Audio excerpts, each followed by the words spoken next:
അപ്പം നമ്മൾ ഇന്ന് ബോംബെ ഹോട്ടലിലാണ് വന്നിട്ടുള്ള. അവിടുത്തെ സ്പെഷ്യലായ ഇറച്ചി ചോറും പിന്നെ ചിക്കൻ ബിരിയാണിയും മീൻ ബിരിയാണി ബീഫ് ഫ്രൈയും പിന്നെ 2 ഐറ്റംസ് കൂടി വരുന്നത്. മെയിനായിട്ട് കഴിക്കാൻ വേണ്ടത് ചെമ്മീൻ ബിരിയാണി. അതൊരു ഡിസപ്പോയിൻമെൻറ്റ് കിട്ടിയിട്ടില്ല. അപ്പോൾ തുടങ്ങിയാലോ. നമ്മുടെ അടുത്തത് മൽപ്പുര ബിരിയാണിയാണ്. ഇതിലേക്കൊന്ന് ഫോക്കസ് ചെയ്യാം. നല്ല വലിയ പീസാണ്. പ്രശ്നം കേട്ടോ, നല്ല അടിപൊളി മൽപ്പുര ബിരിയാണി. ബീഫ് പിടിക്കാം.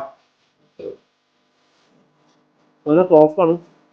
ഒരു ഉണ്ടാക്കുന്ന ടേസ്റ്റില്ല വരുന്നത് ബീഫിൽ. രസമുണ്ട്. ചിക്കൻ കൂടി നമുക്കൊന്ന് ട്രൈ ചെയ്താണ്. നൈസ്. എങ്ങനെയുണ്ട്? നൈസാണ്. അതിൻ്റെ ഫ്ലേവർ നന്നായിട്ട്. പിന്നെ ലാസ്റ്റ് ഒരു സുലൈമാനി അതായത് സ്പോട്ട് നടത്തണ്ട. നമ്മൾ സെൻസരി ചേതാരപ്പള്ളി റോഡിലുള്ള ബോംബെ ഹോട്ടൽ.